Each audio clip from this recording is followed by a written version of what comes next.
Why are countries moving away from the dollar?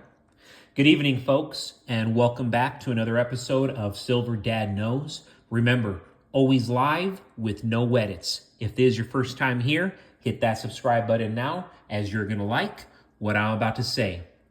So, right here to my right, I am featuring a 1901 Barber quarter. So let's check it out. So, in a previous video, one of my previous videos, I had shown a 1900. Here, we have a lovely 1901 Barber silver quarter. This 90% silver classic was struck by the Philadelphia Mint. It's truly a handsome addition to any collection, and these were actually designed by Charles E. Barber. So if you're wondering, where does the name Barber come from? It's actually from the designer, much like the designer who designed the Morgan dollars.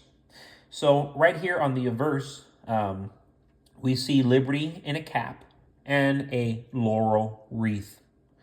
The patriotic reverse, which I really like, it displays a heraldic eagle. A bit worn, but that's to expect for an item that is 123, 124 years old at this point. These Barber quarters are highly prized for their age, beauty, but more notably, their scarcity, as well as their 90% silver content. Over the years, those that weren't lost to silver melts have vanished into private collections. And that's where you find this piece right now, because I'm a private collector. I'm a private seller. So I'm the type of person that would end up with these. I'm the type of person that would look for these, but they are very sought after. I'm selling them every single month. I have to restack on a variety of years every single month. And I'm going to be showing them more often because I feel like they're highly underrated. The Barber quarters as well as the Barber dimes. Real quick, guys, before I continue, I want to give a quick shout out, and this is to Omar Halls. Quick backstory to Omar Halls. This gentleman, I used to work with him. We used to be car dealers in California. That's where I started my career about a decade ago. So it was with him. So this guy's not only a subscriber, but an actual old friend. And here we go, Omar Halls, and there's a comment that they made earlier today, just hours ago. God bless those who can afford to purchase precious metals. As some of us are going through hard times, others are investing. I am a holder of cryptocurrency and a few stocks, but everything is too uncertain these days that it's hard to decide whether to cash out and purchase precious metals or keep the money where it's gaining somewhat of a profit. Over time, will tell what the future truly holds. All I can say is to be bold and follow your intuition. Another thing is, as long as you have a roof over your head and food on your table, that's a form of being rich already. Thanks for all your info, brother, and keep stacking. Phenomenal, Omar Halls, and I love how you ended that. As long as you have a roof over your head and food on your table, yes, we are rich, because we take too much for granted. At least I feel like a lot of Americans do nowadays, and they don't understand how privileged we are. Even if it's at a minuscule level compared to the elites here in America, we are highly privileged, even in today's realm. But yes, just kind of get into the flow of what I was going to discuss. This is concerning Japan, and I work for a Japanese company, which is Toyota.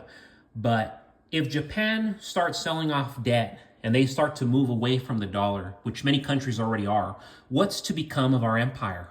20% of U.S. oil and global oil, those payments are already being settled in other local currencies, not in the U.S. dollar. As you can see, the world is moving very quickly away from the US dollar. So it should be no wonder why the cost of our living is skyrocketing.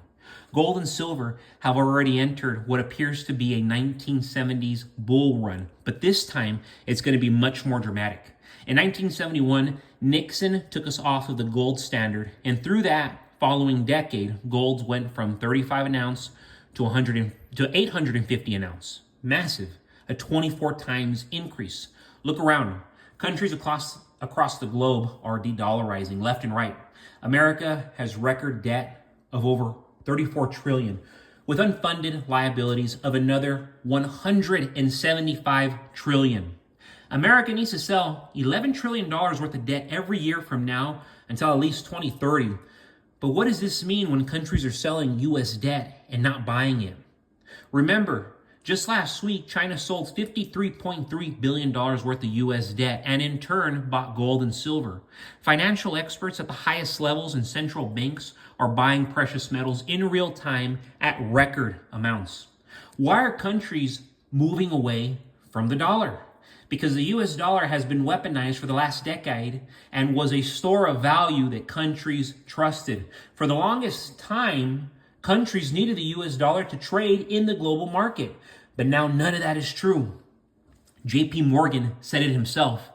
Gold is money and everything else is debt. The feeling of something not feeling right seems to be increasing all around. And even Ray Dalio came out a few days ago saying that the U.S. is on the brink of a great destruction as the elections loom.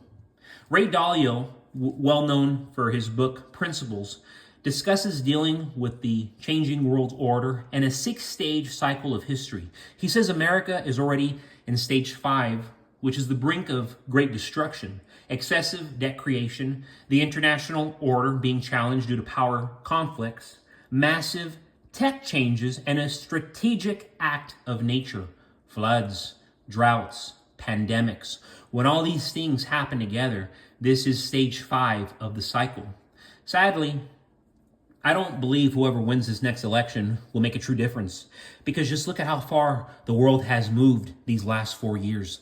Look at all the debt we assume, all the enemies we've created, all the inflation, and where most Americans are today. 80% of Americans consider eating fast food a luxury now. These problems aren't going away, and things are going to get much worse in general. But that's why I continue to stack on God's money. Without further ado, beautiful piece, and it is just a gorgeous piece. This is the second release and APMEX exclusive for a Disney Lion King series. This coin features an officially licensed image of Rafiki on Pride Rock holding up baby Simba, and an iconic scene from the movie as the Circle of Life plays in the background. So that's what this piece is called, the Circle of Life.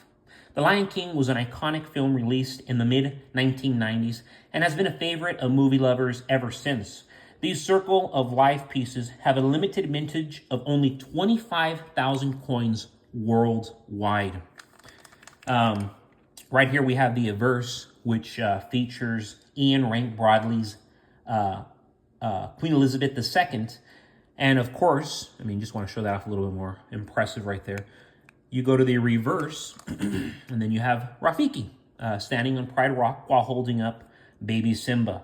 Below this is the Disney logo and the Lion King engraved on the coin. Also included is the metal content, purity, and Disney copyright. If you just notice right there, for further authentication. These are sovereign coins backed by the government and officially licensed by Disney. So these are always safe bets, because as woke as Disney has gotten, there's always going to be buyers.